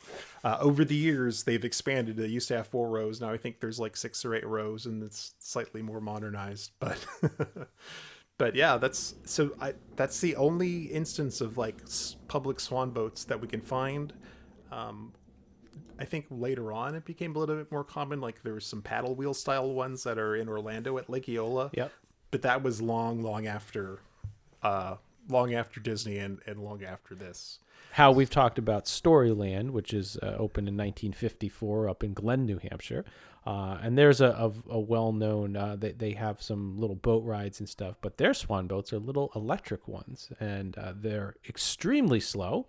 And you get about 5 to 10 minutes out freewheeling around on one of the swans. So it's definitely something. I think there's more out there than most people think. If you do a search on swan boats, you'll find a number of places that have these little electric ones now. Nice. And the swan boats in Boston are still in operation today at the Public Garden. They run from April to September. And go up to Boston, everybody, and ride an old swan boat. So that's the inspiration, we think. And while it was probably intended to be an opening year attraction, something happened that delayed the swan boats for a couple of years. I think this because Ted Linhart, he acquired a nomenclature guide to the Magic Kingdom, and the swan boats don't appear in that guide at all. Typically, you would see like the name of the attraction and like all the names of the boats listed out. It's not there at all. But other things that were supposed to be built in 1971, like the Tomorrowland Railroad Station, are there. What I think it might have been is all the park's watercraft at that time were made by a company called Morgan Yacht in St. Petersburg, only like a half hour from my house. So it's possible that they were so overwhelmed by the work of making the Jungle Cruise boats and the Small World boats and all the watercraft on the lake and the Osceola class steamers that it was just too much to try to do those too. So, they had to build the steamers, the Jungle Cruise boats, the Small World boats, all of the shuttles that go out on the lake, those little boats. Ferries. The ferries, yeah. So there was a lot. So they probably pushed off doing the swan boats because there's just so much to it. And we know anecdotally that they got so far behind on the 20,000 Leagues Under the Sea submarines that they ended up moving those off to the Tampa shipyards to complete those. So they probably just hit a wall. Now, we also have some opening year documents that list out coming attractions and the years associated with them. So the boats and the facilities were supposed to be ready by March of 1973, with the attraction opening in July of 1974.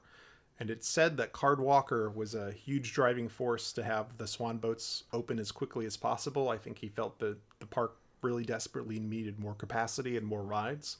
So what's interesting is they actually they made the boats at Central Shops then, instead of jobbing it out to Morgan Yacht.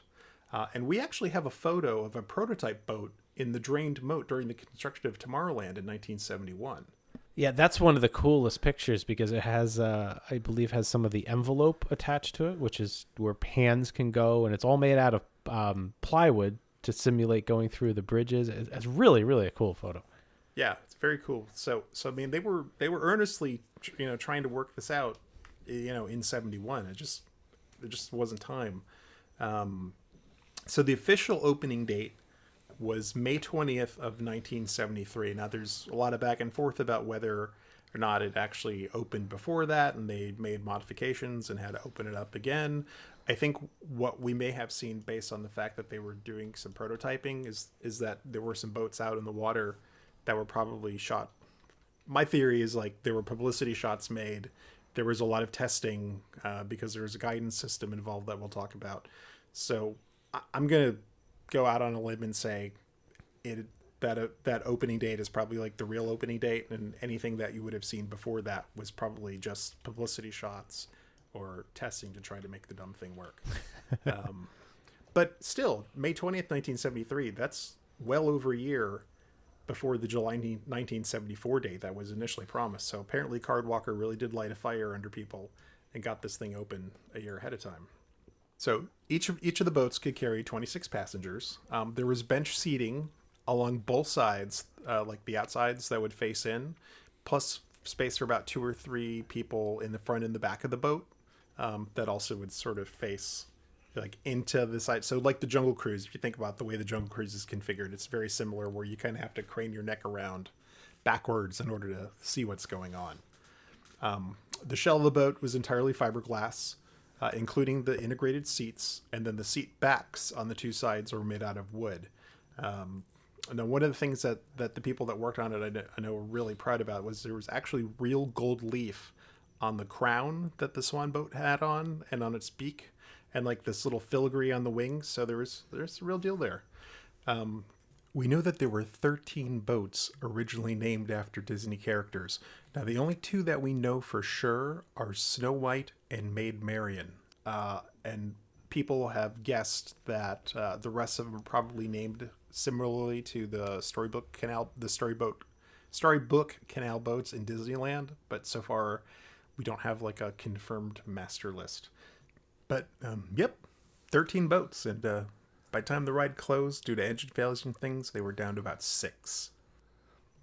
The engines are pretty weird, too. So motors controlled 2 steering jets, one in the front and one in the back. And if you think about the Friendship boats at EPCOT today, they have some steering jets similar to this, too. So they can, like, just pull up next to the dock and then, like, cram it, like, hard to the right instead of having to, like, steer really precisely.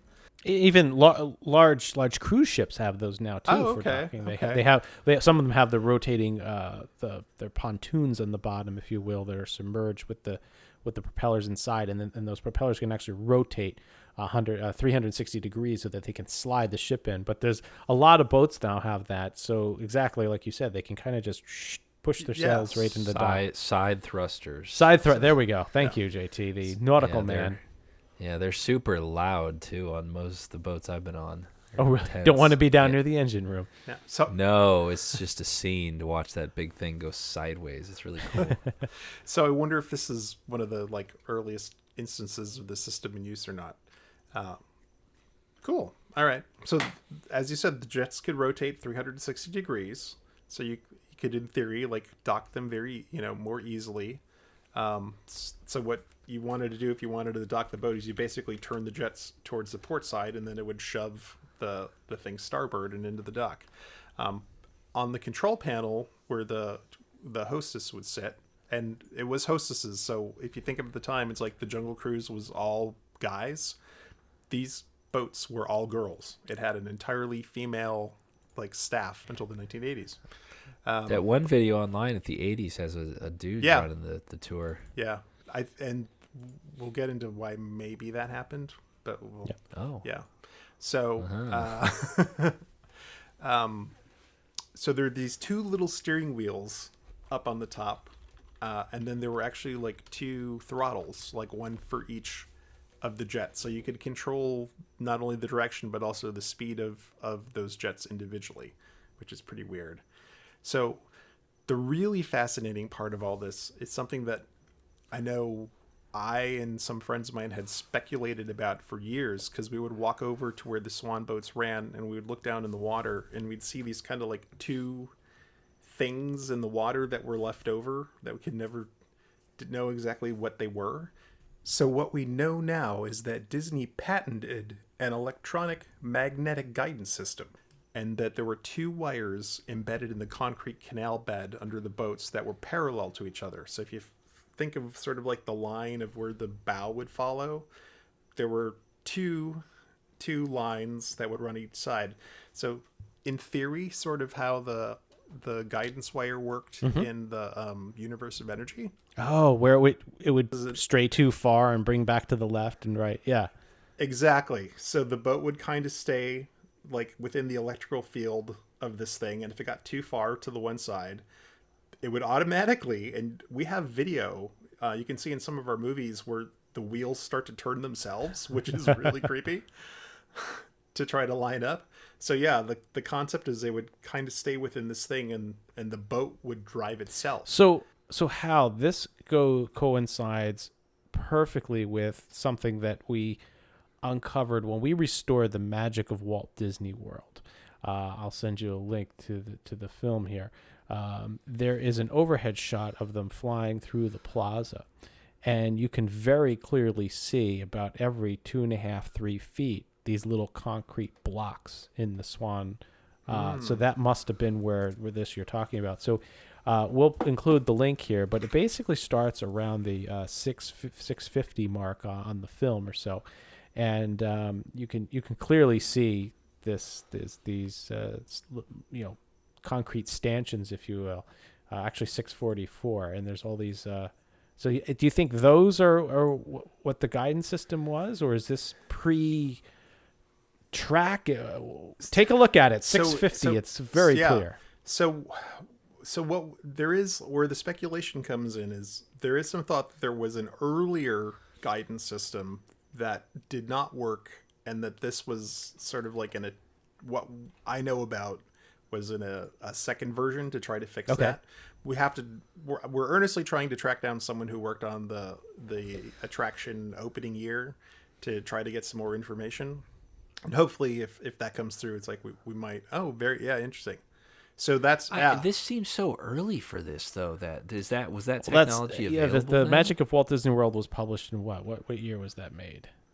72. Well, and now down there too, you are in ski country, but this was also before then. I mean, now water ski slaloms courses, they have like large magnets under the buoys. You see the buoys out there when they ski and stuff, and that syncs with the boat speed tracking systems. I mean, it's moved more to GPS and stuff now, but those huge magnets would be under there, and I don't know if those white things are something like that, like big hunks of iron or magnetic or. Well, check this next shot out. I'm going to send you guys here. It's clear as the film progresses, these white dots end, and there is a boat up at one of the platforms, almost like a test boat. And look how random the pattern it's all over. Oh yeah, it's all over the place. Sorry, that's strange. You'll have to look at this in the show notes. Yeah. Huh. It reminds me of like Roller Coaster Tycoon when you make. You'll have to watch the video on your own. In the canal when this is what it looks like. It's got those buoys. Yeah. So what we do know is that the system was not perfect. In fact, if it was on a windy day, the boat could get pushed so far, out of the range of this thing that there was no way for the thing to automatically compensate fast enough. Well, it looks like, although in that one you have, what it looks like is it's trying to force it up next to the dock, and then give and then give it a wider path to come out of the dock. So that's. Yeah, and you wonder totally if they made plausible. them apart, so it did give the Disney illusion of it not just, it could kind of, like you said, meander left and right a little bit. Yeah, the thing is, I don't know why they just didn't put it on a track like the Jungle Cruise. It's that's the one question. Was it for aesthetics? Because it's out there in the main lagoon. You didn't want a big track, out there. Yeah, maybe. Potentially we know the Jungle Cruise water is dyed, so that way it's a little bit more murky, and this would have been clear. So maybe that's it, JT. Although, like I said, later on, we would look down and see this stuff, and then like under the bridges, they would have some bumpers, so that way the boats would stay away from the edges of the bridges with a little extra help. Kind of this leftover flotsam and jetsam from the old days. So. Whoa, wait a second. How are you saying we're not actually on the Nile and the Amazon on the Jungle Cruise? I am not saying that. Okay. Yes, I won't do the denial joke here either. So, what we heard from cast members is that by the summer of the ride's final operation, that system had completely broken down, and the thing had to be driven completely manually. And I wondered, JT... Oh, what a scene with the double wheels. Yeah, some boss was just like... Yeah. That's awesome. So, and there were quotes from cast members that would say things like, "I never had the spiel down because I was more consumed with keeping the boat straight and not breaking a swan's head off in one of the bridges." So, as you can imagine, like with this 2-jet thing, like that has to be tricky. If it was done, by a guidance system, who cares? But like if you had to do that manually, that'd be quite a feat. And apparently it was done manually, because occasionally when they would do photo shoots, and every once in a while they would do balloon releases from them for like New Year's Eve and different things. So they would fill the boats up with balloons and then manually drive them out underneath the bridges, and then wait until the time, and then pull the thing out from underneath the bridge and like lift off the canopy and like push all the balloons out and like have the balloons go Oh, off. wow. Yeah, it's crazy. What it's such a, like, I say it's such a boring ride. When I was like watching the videos, I'm like, this is it? Like, and then like there's all these weird mysteries, of course, attached to it. Like, it couldn't just come and go in peace. It's got like some creepy tracking system. Yeah, very weird. So the way that you would get on it, originally there was a dock located in front of the ice cream parlor and Plaza Restaurant, which is today still there as an outdoor eating area. But that lasted only about a year or so. And we don't even know, actually, when you watch this Magic Walt Disney World video, you can actually see it there. It's got like a yellow and white striped canopy on it. By time the attraction actually officially opened, they didn't use that dock at all. And it got completely taken over as outdoor seating for the restaurant and ice cream parlor. Eventually became the smoking area, I think. Yeah. Until the plaza was reworked. And then they built a new building on the other side of the water in the main part of the hub, which is a very typical Victorian-looking structure with a metal roof, very reminiscent of the popcorn stands and things there. And that's the one that we all remember. But it's a very odd place, because at the first one you have the backdrop of Main Street, USA, and you've got, you're taking a Victorian swan boat ride, and then this one you've got Tomorrowland. You've got the eatery right in your back, behind you as you're viewing, as you're boarding. So it's very odd. And it was always officially part of Main Street, even So always called. They were called what? The Plaza Swan Boats. Yeah. And that's because everything in that front area is that when you come off of Main Street and then it splits out in those two directions, and the hub, that is called the Plaza. So that's the official technical term. So that's why you've got like the Plaza Restaurant and the Plaza Pavilion and the Plaza this and the Plaza that. It was, in fact, I think it was called like the Plaza River or the Plaza Moat or something in early maps there. So they were Plaza crazy. The trip would begin right there, and then you would go clockwise around the moat. So you would go under. It's not there anymore because of the refurb, but there used to be a bridge between the hub and Main Street. So you would go underneath that, and then go past the Crystal Palace, and then the bridge right past the Crystal Palace and Adventureland. You would make a left-hand turn into Adventureland, and this is the part that's going to seem weird to everybody. So think about when you're walking through Adventureland and you have like Skipper's Canteen on the right-hand side, and you're kind of if you stay on the left-hand side and you're kind of walking up to the Swiss Family Treehouse, right now there's just kind of like a bunch of like bushes and stuff on the left-hand side. That used to be clear cut, and you could look down to the canal there, and your boat actually used to travel parallel to that walkway in Adventureland, and you would go down there and then go around, completely around the Swiss family treehouse. And a lot of times you're like, why is the Swiss family treehouse on an island? It's like, well, because the boats would actually do a 360, like underneath the long bridge that you walk onto and walk out of the treehouse. You'd go all the way around the treehouse, back out to the bridge in Adventureland. And the reason that the Adventureland bridge has that high hump on it that would make that terrible sound with the strollers is because it had to be tall enough for the boat to get under it. Then you go back around into the hub, I should say into the moat, like in front of the Cinderella Castle. You'd go under that bridge that like goes over the moat into Cinderella Castles, and then back around under the Tomorrowland Bridge, and then back to where you started out. That's interesting. It was. It's so weird to go through Adventureland now and realize, like, you look down through that area now and it's just like it's completely overgrown. You can't see any, and I know that the trees were young back then and everything, but I think if they cleaned it up a little bit and I don't know, it would just, I think they can open it up a little bit and give it a little more spacious feeling to it, because it is very congested feeling, especially around the treehouse. It used to be beautiful. I mean, we have photos of like, it's a lot of it is a little bit more barren, but there were flowers, there were gas powered tiki torches. Like, it was gorgeous. Just, can you imagine going down and be able to like, just go on this little boat ride like around the base of the treehouse? People would go crazy. I mean, people love the Wedway now. It's like people would have loved this today. Yeah.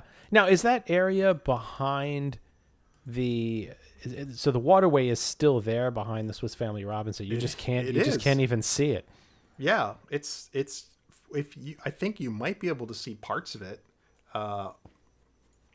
You can see a little bit of it. And at one point, they were using a bit of that roundabout for the remote control boats. Yes. Where the stroller parking is now. The Buona Bobs, you could do the remote control boats for if you had. Yeah, that thing took my money once. What's interesting, I'm looking at the satellite view too, and the original Swan boat, maintenance bay is still there, separated by a beam that has the maintenance bay for the Jungle Cruise boats. And, which is essentially behind Main Street USA, right behind the Emporium.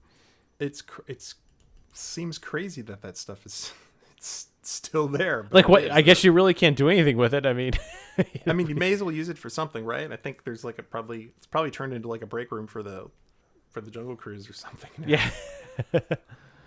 Oh, so interesting. And then I think the other thing they just want to mention is like, so what did you do, or what did you hear? It's like as you were going around the thing. So they would basically spiel during the ride and sort of point out the different things that you could see from the boat. So someone actually posted the 1979 spiel. It's like 6 or 7 pages on Facebook. So we grabbed it, and I'll make sure that we put that out so that way everyone can go through it. You can memorize it. You can like run your own at home if you want to. Let me look real quick and just. So they would point out things like, let's see, at the dock, they'd say, "Good morning, ladies and gentlemen, and welcome aboard the name of the boat. My name is Cheryl, and I'll be your guide as we tour the Magic Kingdom's Island Plaza waterways." And then they would tell you, "Oh, here you go, Todd. To the area to my left is Tomorrowland, our world of the future. Several major corporations have worked with Walt Disney World to create many of the attractions found in Tomorrowland. In Montesano's America the Beautiful, which is a free attraction, you are swept off on a scenic tour across our nation while inside a 360-degree circle vision theater." Isn't that exciting? So they would basically spiel you through like all the different things. You roller coaster lovers can take a real thrill ride on RCA Space Mountain. So it's very similar to what the People Mover was in getting you excited about other attractions, bringing you in. We talk about weenies, and that's exactly what it was, right? They talk about Space Mountain weenie. You'd see the castle, you'd see the treehouse. So it was all pointing out the weenies that you're right next to. Yeah, I told you. I mean, everything. So like this one from Main Street is actually particularly well written, I think. It says, "Up ahead is Main Street, our nostalgic gateway to the Magic Kingdom. Main Street, USA depicts America at the turn of the century, our nation at the crossroads of change, when gas lamps are giving way to electric lights and horse-drawn vehicles are making room for the newfangled horseless carriage." And it talks about talks about one of my favorite things, the full-service bank, open until 4 p.m. each day for your convenience. Hold on, I got a check right here. Let me go get that. Let me get that cashed. So yeah, and then they would at the willow tree. Remember there's actually a very famous picture of like the Swan boat next to the willow tree in front of the Crystal Palace. They tell you that it was inspired by two actual structures: the Crystal Palace in New York City and the Conservatory at San Francisco's Golden Gate Park. So I don't even know if we know that. No, I'm not sure if that one's out there. And they would tell you about entering the lush vegetation of Tomorrowland and how it was based after Walt's True Life Adventure film series. They said, "You may dine in an old Caribbean village setting, shop in a bustling North African marketplace, and enjoy the steel drum band of JP and the Silver Stars." So you're right. They completely. They'd even tell you facts about the Swiss Family Robinson treehouse. That was made of fiberglass and 60,000 leaves. Yeah, so Vinyl they say leaves. 750,000 plastic leaves. There we go. So, yep. And you got what you wanted. They wanted something that would take the crowds. Additional capacity. You would entice people to utilize the rest of the tickets and buy we don't have a D ticket. Let's get a D ticket and go on. Yeah. That other ride that we just saw. So and this was a time, before people, planned things out for, 6 months ahead of time. Right. So actually having somebody kind of tell you, here's some things that might interest you to look at, it's probably helpful, because otherwise you're just wandering around with a map. There weren't even guidebooks back then. In the early 70s, you had no idea what you were coming down and doing. You're exactly right. We always joke, and you see people walking around with the maps in their hands. That was it. You drove all this time, or you flew down. You didn't have any. So this was a kind of a way to get a lay of the lands, Exactly. And see it. So where did we meet the demise and the eventual removal? Which, it didn't last. What was it? Maybe a decade? That was about it? Right. So it closed in August. Exactly a decade. Yeah, of 1983. And there's a lot, over the years, I've heard a lot of different speculation of it was so busy, it would back up people standing in the hub, you couldn't get through, and it was a mess at parades. And potentially that was true during the early years. I saw some notes from cast members that probably worked there in the late 70s, like 79 and 80, and they were basically saying they were doing everything in their power to try to get people to come down to the thing and ride it, because by this time Space Mountain is open, a lot of more thrilling attractions are open. Right, exactly. So it is highly possible that it just wasn't getting ridership They also anymore. said by the late 70s it was running only seasonally. So they'd have it open in the summer, they'd have it open Easter week, they'd have it open for Thanksgiving and Christmas week. It only ran seasonally from day one. There you go, even that. So for whatever reason, and I can't remember if the Davy Crockett Explorer canoes were the same way, where that was also a seasonal attraction. So. Yeah, so I think it was one of those things that was, like you said, it's a fairly low capacity. By the 80s, half the fleet was taken out. The steering system, was shot. So they would have had to probably spend a lot of time and money trying to, figure out how to re-engineer a new system that would actually work to do the boat guidance. And as probably just the writing was on the wall at that point. And they built all the friendships at Central Shops too, didn't they? And they had all kinds of problems when they first brought those online. Maybe after that they decided to stop building their own boats. Let's stop doing that. We cannot talk about the Swan boats without discussing the outfits that the Swan boat drivers wore, because Todd, what do you think that they look like? Because I'm not even sure how to describe them. Not that I know much about this, but the first thing that comes to my mind is the Japanese anime Sailor Moon. Yeah, which is some sort of I don't even know what he is. I don't know what it is, but I just know it's a very nautical but bow tie-ish kind of. I feel like I'm gonna go Stay Puft Marshmallow. Yeah, Yeah, that's a good way Marshmallow too. Man, Yeah, Donald that's it. Duck. Yeah, They have on skirts, and then they have that sort of like nautical, like blue collar coming around the front with a striped dickie underneath it. And then like the red ties that come off of that. It's very neckerchief. you know, it reminds me of what's his name from Scooby Doo as well. I mean, you Fred. know, Yes. Fred, Fred, yeah. that's Fred and Scooby Doo. It's so weird. And then they have on these like knee-high socks, like knee-high white socks, and then boat shoes, because it's slippery. That's right. You Of never course, know. there's boat You never shoes. know. What did they do for the men when they started to pilot? Were they just in like blue pants? Same. They had to wear the skirt too. Yeah. Yeah, I don't. The one shot that we saw of he seemed to be in something that was more Main Streetish looking. So, yeah, that is. I feel like is that the video you're talking about? Yeah, I feel like that guy, they just pulled him off of a jitney or something and said, "Look, we need you to cover, man. This guy's sick today. Just drive this thing." I don't know. yeah, very Kind of interesting. Very. It's something. It's something. And I know JT did a little bit of research on where these boats, or at least some of the boats, ended up.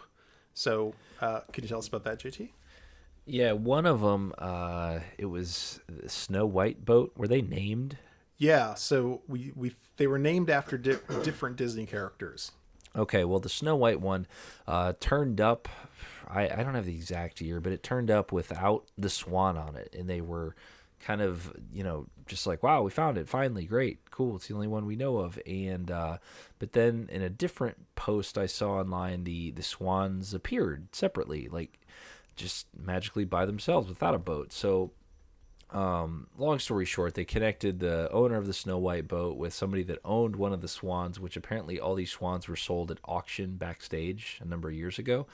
And so the Snow White boat is reunited with its Swan body and head and the full thing, and the guy is in the process of restoring it. He's saying like he wants to bring it back to Disney for a 30th anniversary showing or take it to the Caribbean. So he was putting a diesel engine in it, the whole deal. Yeah, I think originally they ran, like the Jungle Cruise, they ran on natural gas engines, which is probably hard to get. I don't know where one goes to get natural gas for boats these days. It's probably a lot easier just to pull up at your corner drugstore like Plutonium. That's right.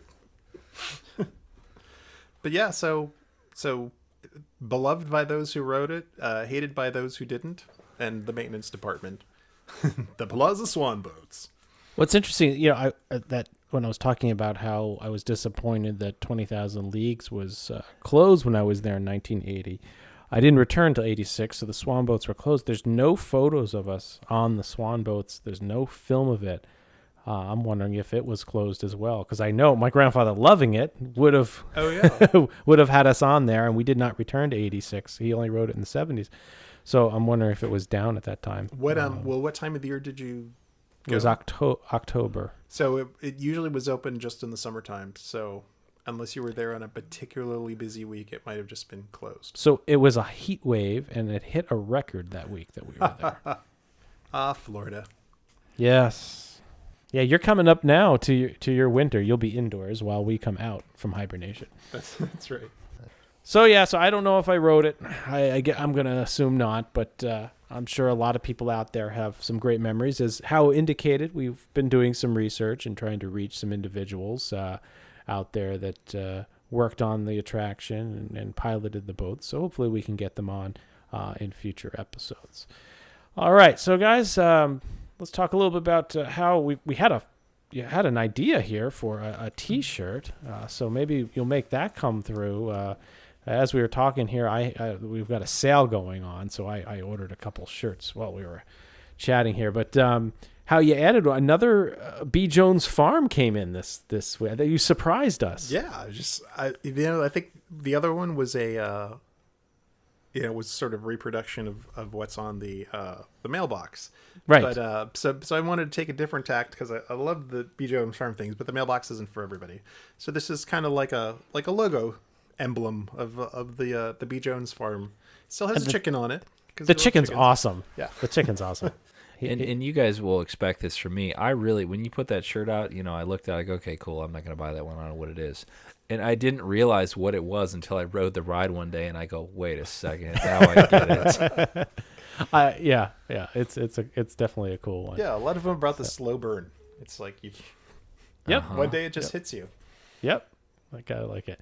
So I'm sure Hal will surprise us as always with some additional designs and if you follow us on Twitter and Facebook, keep an eye out. We have our shirts made with TeePublic. They spring it on us. They don't tell us what's going on. All of a sudden we get, hey, there's an email. We're running a sale for 3 days or 4 days, 30% off. So follow us. We'll let you know. You generally don't even need coupons. You get all the T-shirts for $14, and even the stickers go on sale for a couple bucks each as well. So really cool stuff. So, and again, all proceeds that we make go directly into keeping the show on the air, running the web server, allowing us to buy films and everything. It's going to go to my scuba classes because I'm going to go under there and see if that wire's still in the remote. So speaking of films, we have quite a few actually that are queued up. We released a lot, but Brian and I have previewed most of these. We've got one that takes us back to a very, very young resort, which is pretty neat. We have some promotional material and some other cool things coming up, as well as a great view of America on Parade. You thought you saw the best of America on Parade. Brian, don't you agree? I mean, it's not that you want to see those creepy mannequins again, but don't you think this is the best shot I think we've ever had? The best amateur, might even be better than Disney's souvenir film. I mean, where this guy positioned himself and the way he shot each float was really interesting. Yeah. Oh my god! And he did it twice in his trip. The second one is by far the better one. So a lot of good stuff, some videotapes coming up, so keep your eyes out for that as well. All right, well, guys, we need to kind of figure out where we want to go next month. I know we're going to hit Communicore West in the summer, and the travel season is coming up. I had an idea. I think it's about time we took a ride on a railroad, but not one that you would expect. I think it's time to go back and see how Art and Linda are doing over in Fort Wilderness on the Fort Wilderness Railroad. What do you guys think about that? Choo-choo. Awesome. Choo-choo? All aboard. There we go. So that's what we're going to do next month in episode 41 will be the Fort Wilderness Railroad. And some of you listeners out there may be going, there was a railroad at Fort Wilderness? And absolutely there was, and we're even going to be able to tell you where you can go see some of the remnants that are still there today. Whether or not you want to go into the woods is up to you, but there's some easy ones that you can go and check out, which is pretty cool, which we did a couple of years ago. 2 years ago, I went down there and took a look at some of the spots. So we'll take you back to the Fort Wilderness Railroad next month. And with that, we appreciate everybody listening. If you have a review, please send it into iTunes. Give us a shout out anywhere on Twitter, Facebook. And if you have any questions or comments, please don't hesitate to email us at podcast@retrowdw.com. We've been getting a lot of letters and emails. It's awesome. We try to get back to everybody as quickly as we can, and really appreciate your feedback. So with that said, we'll talk to you next month. And with that, Brian, take us out.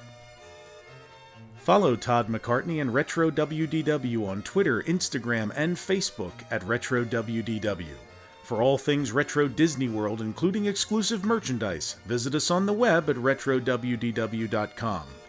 On Twitter, follow our web designer Jason Bartell of Deepwater Studios at JasonDWS, our announcer Andre Gardner at Andre Gardner, and follow our hosts Hal Bowers on Twitter and Instagram at GoAwayGreen, and on the web at kingdomofmemories.com. For JT Cougar on Twitter at LS1JT, on YouTube at Rubber City Motoring, and on the web at rubbercitymotoring.com. And you can find me on Twitter, Facebook, and Instagram at Brian P. Miles.